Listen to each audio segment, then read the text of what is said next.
Welcome to This Week in Missouri Politics. We're back at the Missouri Capitol. We are with the 57th governor of the great state of Missouri, Governor Mike Parson. Thank you for the hospitality. Oh, good to be here, Scott. Good to have you in here at the Capitol today. We're recording this right after the State of the State speech. This one was a little different, kind of like how many things in culture are we saying now? What's a little different, COVID and things. There's a lot of talk about where you gave the speech. What would you have somebody know that didn't get to see it about what was in the speech? You know, I think we've had so many adaptations the last 10 months that we've had to change on the dime so many times to do something unusual where we did the speech yesterday, having a chant in the Senate chamber, but a great opportunity for me. I stood up on that dais many years, enjoyed being up there, and to be back there was a little bit on the home court, I want to say, and then be able to deliver the speech in the middle of everything we've been through over the last 10 months. To be able to go up there and talk about positive things, about hope, about the future of this state, about workforce, people going back to work, preserving the American dream, the things that I think the basic principles of who we are as Missourians is who we are. And I think those are the things that I really felt really good about yesterday talking about and how we can improve on that, how we can make people's lives better.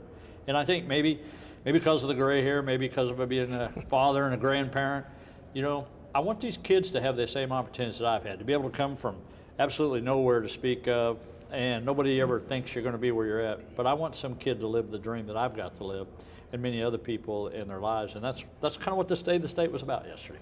So a lot of folks keyed on the Medicaid part of it. Right. So the way the number's going to work out, you're going to be able to fund Medicaid. You don't have to cut anything else. But is that because the state's got a pretty good bank balance with that federal money? Most certainly. Most certainly. The thing everybody has to realize, we've had two revenues in 1 year as far as collecting taxes. That didn't happen. That's a particular thing. So it makes it look like we're flush. But look, anytime you're adding 275,000 people, able-bodied working adults, I might add. This is not kids. This is not anything. These are just able-bodied people on there. 275,000. It's going to cost a significant amount of money, and I'm talking hundreds of millions. So this year, yeah, we're a little more fortunate how we could be able to fund that. But I'm telling you, next year, the next couple of years, will be problematic of how we're going to pay for that. Well, I guess the question is, what would you spend that money on?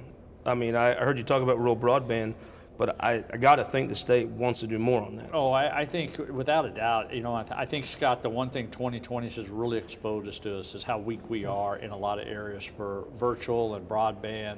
And not only just in rural Missouri, we normally talk that because we're from there, but actually in the urban areas, they still got problems with broadband, more than you would think on high speed and things of this nature. And I think that exposed we got to do more, but I also think some of that money could have very easily went towards transportation across the state, doing more bonding, doing more projects across there. That's good for everybody. So.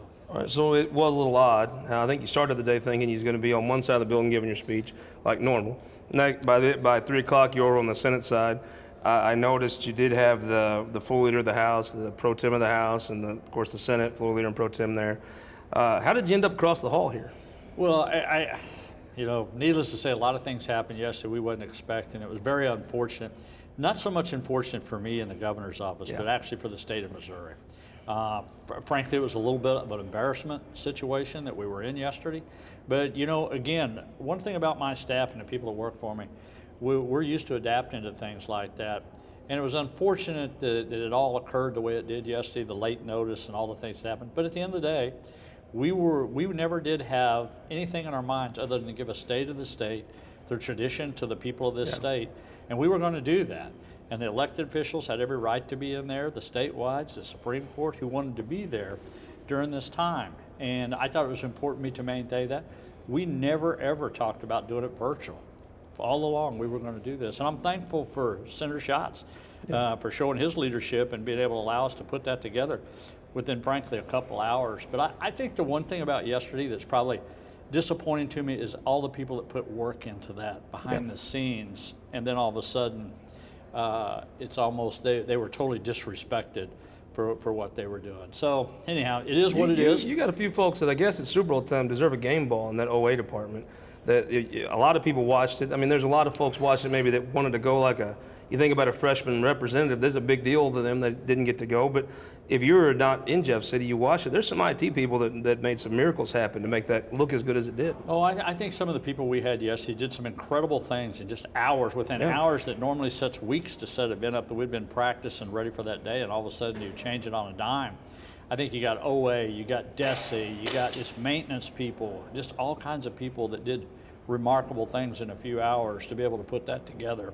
And but anyhow, the end of the day, we got the job done, which is that's the end of the game, is to win the game. And I think yesterday was a time for us that we could share when we walked out of there that we thought we pulled this off. People got what they needed to see in the state of the state, that message out there, and the people involved were there.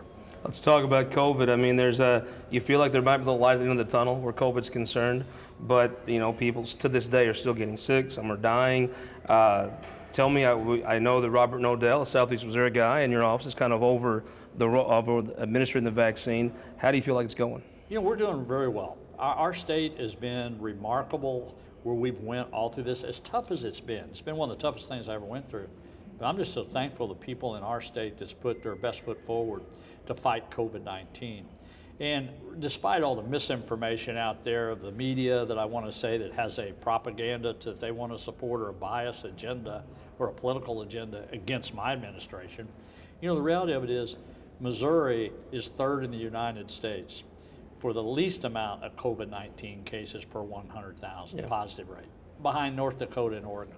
But you're never going to see that on the front pages or anything like that, but our vaccine program is going just like everybody else's. We're plenty happy with it. We're glad the National Guard is involved.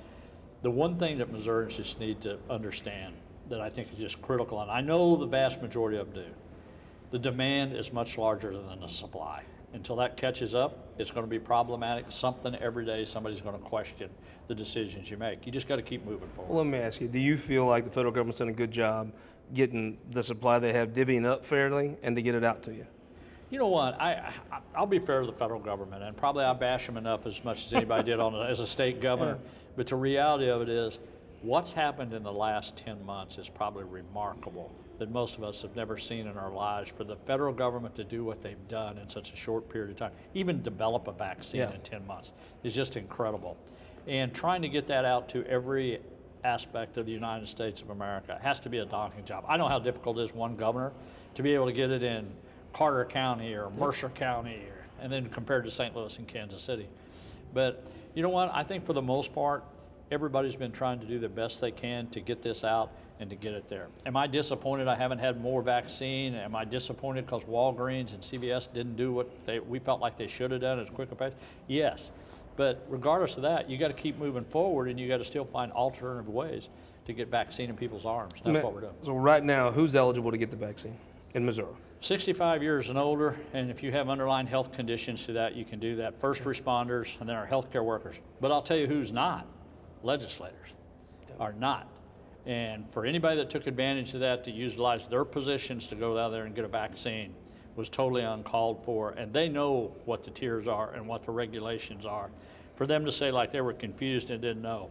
Now, a legislator that's over 65, though, would be eligible, just like anybody else. Yeah. Yeah. If you were 65 years old, you had a staffer in this building that met, we won them. That's exactly what it was set up for. But you've seen yesterday a lot of people take advantage of that, it was unfortunate they used their positions to do that. I would reckon that's probably been shut down, right? Most certainly, that's not going to happen. Well, let me ask you a question. There's, if I had to guess, folks that are skeptical about this vaccine might have voted for you. My mama down in West Butler County, she's a Mike Parson voter, a little skeptical about the vaccine. Have you taken it yet? I have not. Will you take it? Yes, I will, to answer that question. The reason I haven't taken it, me and the First Lady both had the virus. Mm-hmm. We know kind of what our odds are and what the percentages are for us. Right now, I think it's so much important for people that needs it a lot worse than I do. Yeah. And I get being governor. I don't want to get sick or don't want to have problems either from this position, because you do have a tremendous amount of responsibility on you. But right now, I'm pretty secure with what I know about this to be able to move forward. I will be more than happy to take the vaccine when it comes more available, and probably when I can get it done. Let me ask you this. When take a guy, a 40-year-old guy, somewhere in Scotland County right now, over in Memphis, maybe works at the Pepsi distributorship there. When can he expect to be eligible to get the vaccine? You know what, I think when you get to the next layer, it's going to be a significant layer when you get, that's the teachers, essential workers, things like that. But I want to say the general public, you're going to see a lot more of this probably about 30 to 60 days into this, a little bit further. I think it's going to be a lot faster pace than we think, because I think you're going to have Johnson & Johnson. I think you're going to have other vaccines coming available. So we now have the green light to put our National Guard. entirely to its full strength if we can get vaccines. So like this weekend, we're running 9 sites around the state. So that's 2,000 to 2,500 shots per site for 9 sites. If we get enough vaccine, I'll put 30 sites out there. I'll put whatever it takes to go out there, 24 hours a day, whatever it is. There ain't no vaccine sitting in a warehouse around Jeff City, right? There ain't no vaccine sitting anywhere. You know, one of the things too I think is so misleading about the reporting done, when you take one metric out of any of this reporting, you can write a positive story, you can write a negative story if you just use one metric out of that. So I think it's really important when we address this issue, you look at Missouri data, look at our information, because that's the most updated. Not the CDC, not the Washington Post, just look at Missouri if you're a Missourian. Your mom, that's where she needs to look to see, to get her data. And that'll be the most accurate data. When do you think folks will feel like things are back? I think every time I've interviewed you about this, when do you think folks will kind of get back to how they feel normal again?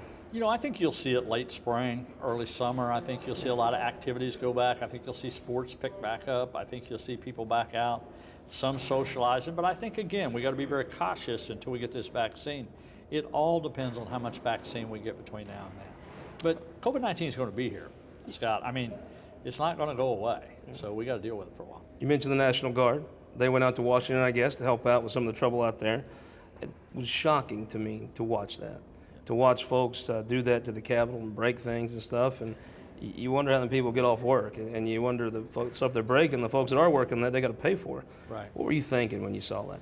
You know, disappointed to say the least that we've seen people, you know, breaking into the Capitol, doing things that are illegal, irresponsible. You know, people should be held accountable for that. But I've said that all year long, no matter whether it's the civil unrest, whether it's Washington, D.C., you know, and that is a small number of people that does those type of things. They ought to be held accountable. That doesn't mean that everybody in that entire groups are labeled the same.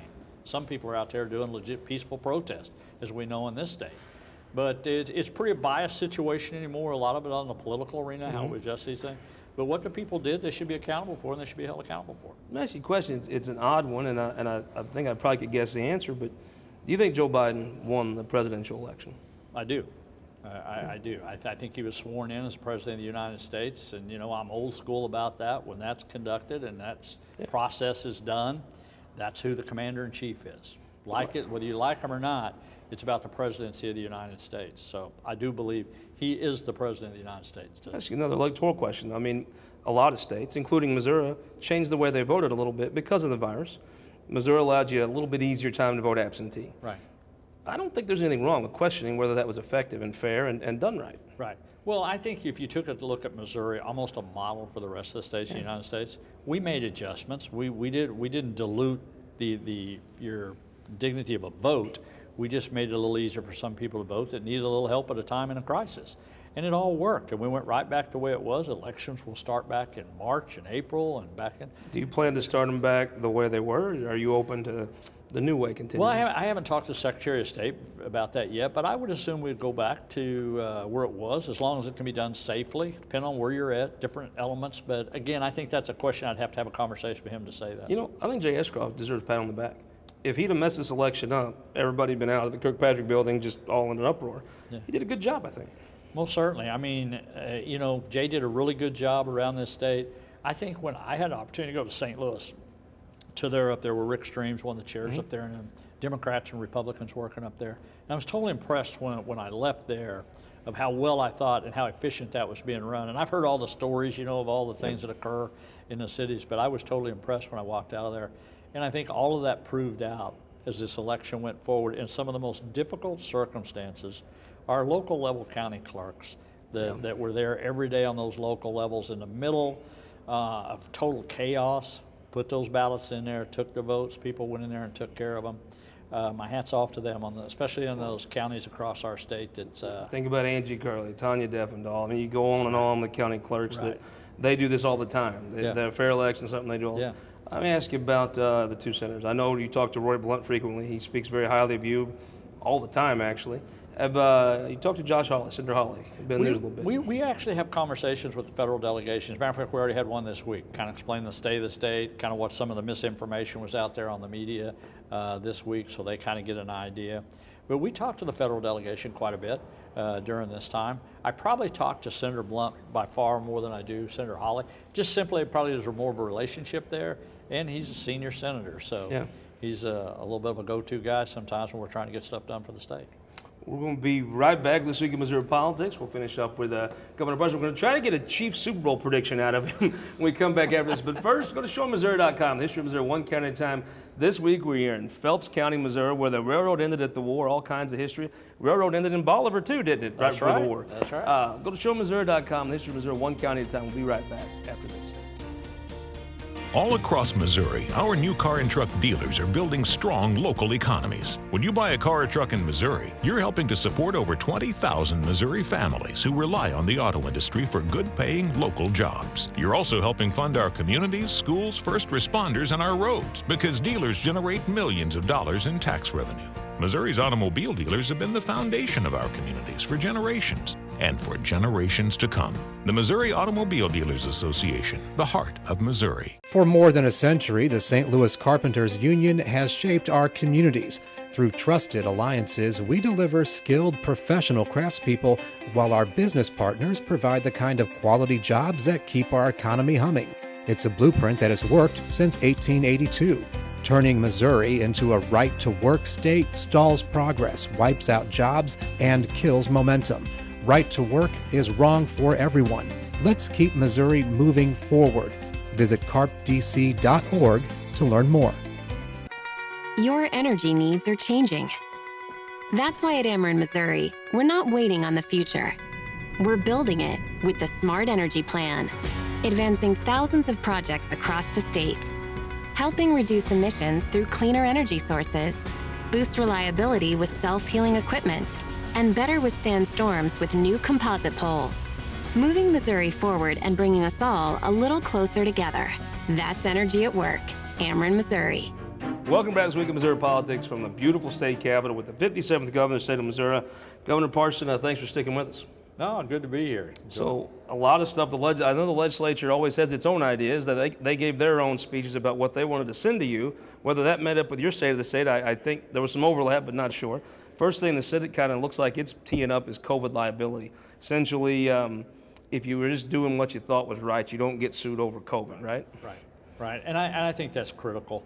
I think when we were in the heat of the battle, I want to say definitely in the trenches, we were asking Missouri companies all over the state. I was personally calling people on the phone, saying, would you be willing to remanufacture your company to make gowns, to make face masks, to make gloves, whatever it was we needed at the time, and people were willing to do that.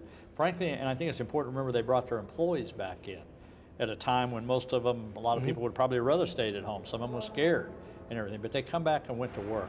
And for our churches, for our schools, for our healthcare workers, for convenience store workers, you just go on down the list. But none of them should have been punished for really trying to help in the middle of a crisis. You know, I look at that somewhat like in the battle of a war.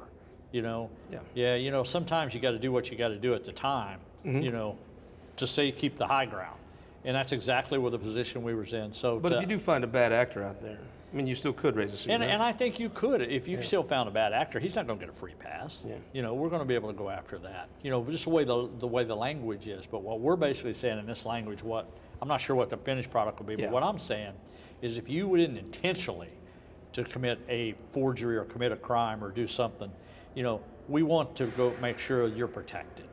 You know, if a guy wanted to go to church and the pastor says, hey, my church is open, I don't want that guy to be sued because somebody got COVID-19 in there. If you went to school and you did what you're supposed to do, like 83% of our kids were in classroom settings, I don't want them to be subject to lawsuits because somebody had them to go to school. I don't want school administrators to be sued for that. You know, common sense approach is the best way I can tell you, but big issue they've got teed up that dates back to when you were in the Senate. They want to do some changes to public schools, I mean, charter schools or something. It always interests me. I never heard a Bolivar Liberator or a West Plains Zizzer or an Ellington Whippet ever say they want a charter school. Never heard a Sykeston Bulldog say I want a charter school. Is this really a rural Missouri problem? You know, probably not as much. It's not as much a rural Missouri, but I will say this, however. What we've been through in the last 10 months is going to expose a lot of different things through virtual learning that we've all heard so much about. We've been promoted whatever angle. What I do think is we need to evaluate all the programs. At the end of the day, what is the best fit for the kid? What's the best fit for the parents? And what options do they have? But have you ever heard of Farmington Knight ask you for a charter school? No. Is it maybe a St. Louis thing? Well, it's most definitely more of an urban issue than it Yeah. is rural Missouri. I mean, for the most part, most of us on the local levels, we know our communities, we know our school board members. There's not a lot of things going on other than probably a lot of farmers, good working people, business people on school boards, just trying to make sure their school systems work good. But they have also a very investment, I want to say their own personal investment in those kids, because most of their kids have been through that school system. It is like with COVID. It was interesting to me to watch how you let different communities respond differently. Well, I think that worked out very, very well for the state of Missouri. And it seemed to be something you could replicate a lot because, as you've said, it is a very diverse state. Yeah, I don't think there's any question looking back on it. And there was plenty of sleepless nights. I wonder, are you making the right decisions? Are you doing the things? You have to self-think. I mean, when you think about things like that and you have all that responsibility, you got to kind of every once in a while look back there and say, hey, am I really doing the right thing? But I believe the local control issue, I believe kids going to school was the best thing. And now that we've been through this for 10 months, we know that was the right thing, especially when it comes to businesses, not shutting businesses down. And now we know on the national, everybody's saying, yeah, we got to get kids back in school, should have had them in school. Well, I'm thankful we made that decision way earlier. And it looks like there's a bunch of legislators, maybe Jim Murphy out of South St. Louis County leading the charge, going to send you a lot of bills that deal with how to tie the hands of some of those more urban health departments. Most certainly. How's that strike you? Yeah, you know what? I think that all needs to be evaluated, there's no doubt. And I won't say just much urban, I'll say rural. There was people in rural Missouri that took advantage of the position they were in to do some things that were definitely unethical. They shouldn't have been doing some things to their local communities. I think all of that needs to be analyzed and see how we can do it better and still maintain local control. I'd say some of those clerks might see a record filing for the county health board this year. I'd say there'll be some changes around the state. Yeah, there'll be a lot of that. Let me ask you about police reform. Senator Williams has a bill that was you talked about it earlier last summer and fall. Yeah. It looks like it's started moving through the process. It's actually a bill that's signed off on by several of the sheriff's associations and police groups. Yeah. Is that something, as a former police officer yourself, that you anticipate being able to sign? I'm always reluctant to say what I would sign, what I would not, because I don't know what the finished product. But one thing is, Senator Williams, Brian, I really like Brian. I think he's really trying to find what it is he can get done, knowing what he's got to be able to get to a General Assembly. So I think there is options out there. We can do a better job. I've always said that. And law enforcement's no example. I mean, there's times we need to change policy, needs to change procedures to do things better. It looks like it's also just requiring a lot more training. And probably putting some things into law that are already policy that you can't do. Like you can't choke someone in St. Louis already. Right. Maybe codifying that in policy. Yeah, I think those things are all the hot button issues are out there. I think you need to take a look at, is there a better way to do it? And also understand though, also keep in mind, every situation is different for a police officer, especially if somebody's violent, especially if somebody's ODing on drugs, and you're dealing with these people. You see a lot of times just average people do whatever you can to protect yourself and save yourself. And you just get into those situations sometimes. Nobody can write the book what every situation is going to be like and how you're going to handle it. But I do think the training, the procedural process is important. And in today's world with phones, with cameras and everything on you, you better be going out there following the guidelines that you're at, or somebody's going to find out you're not. A lot of this feels like it's a little it's symbolic maybe. But there's a lot of Missourians, a lot of your constituents have taken to the streets to protest. A lot of some did right down High Street early this summer. Right. When that many people have something on their minds, do you think this is a signal to them that when you said you would listen to them, you weren't just words, you meant it? Well, I think not only do you listen to it and you mean it, what are you going to do? What's the action going to take? One of the first things we did is we asked the Post Commission to say, hey, let's change the standards on our training of law enforcement. How do we do de-escalation? How do we treat bias, somebody that's biased? That training needs to be in there so people know that. I think one of the things you realize too is, a Kansas City environment, Columbia or even Springfield now, is much different than a small county out there. The situations are just different. So what that training has to adapt to is for a statewide type of training facility, you got to kind of think into all those pieces that you're going to be dealing with. And I think that's what the Post Commission did. How proud were you to be able to have the law enforcement training go into Lincoln University? I mean, that's one of the awesome things I get to do as governor. I mean, can you imagine the first time in the United States of America, right here, Lincoln University, African American University, is going to get to have a law enforcement training. I mean, those are the kind of things I think you're going to be thinking about someday. You know what? Yeah. I had a small part in that when I hear of a police officer coming from Lincoln University. When I talk to police officers and even city council members, especially in the urban and suburban areas, they very much want to have African American police officers. They're very valuable, and they are recruited. But there's not a large supply of them. It was a great idea to put that out at Lincoln. Well, I mean, you got there, you got Harris Stowe, you got some other universities, and I tell you something. Not publicly, I'm going to release, but I guess I am because I'm getting ready to say something Just right between here, two. live on that. You know, and whatever you said, well, whatever he said this and said this. But you know, one of the things is, not only do I want to get them in there, I want to pay for their scholarships for that. We're looking at some private sector funding to be able to hopefully maybe this first class or the first boys go through, that their training is paid for. Because that is something that's very difficult for somebody out here that's out there working, got a family, trying to go to school, pay for that, and to go into law enforcement. And I think we got some avenues we'll get to announce before long. Some companies in St. Louis, some major people stepping up and say, hey, I want to help with this. So we're kind of excited about that. I know you ain't been on the job long, but have you had anybody reach out to you from the Biden administration? You know, we've had some conversations with the White House about COVID, some different things going on that, but never had a one-on-one contact with the president yet. You know, I'm sure will, but it's just a matter, I'm sure his administration's busy right now. We're going into the middle of you know, we've had to stay the state. We're dealing with the virus like they are. So that's nothing too shocking to me. I mean, communications are there, and we'll have communications with him.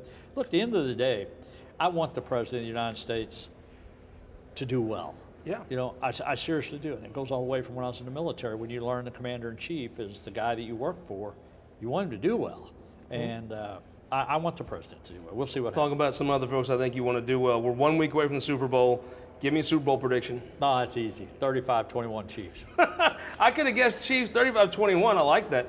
So that's a confident prediction, right? Oh, yeah. I think we're on a roll. We're going to be fine. We're gonna be fine. Good for Brady to have an extra week, maybe. Or, I'm sorry, good for Mahomes to have an extra week, right? Yeah, oh, yeah. A little nervous about Brady, though, right? A little nervous. Look, he's an older guy, you know, to be able to handle They call you an older guy, and you get by all right. Yeah, he don't understand age stuff. I'm just telling you. You know, he's going to wear down. You know, don't worry about Brady.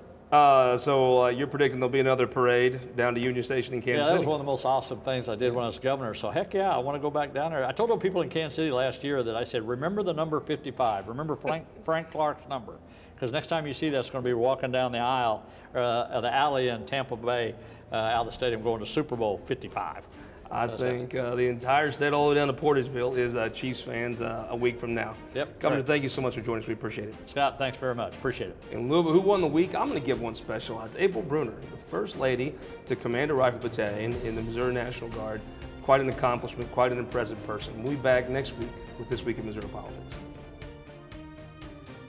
This Week in Missouri Politics, sponsored by the Missouri Association of Career Fire Protection Districts, Spire, and Sterling Bank.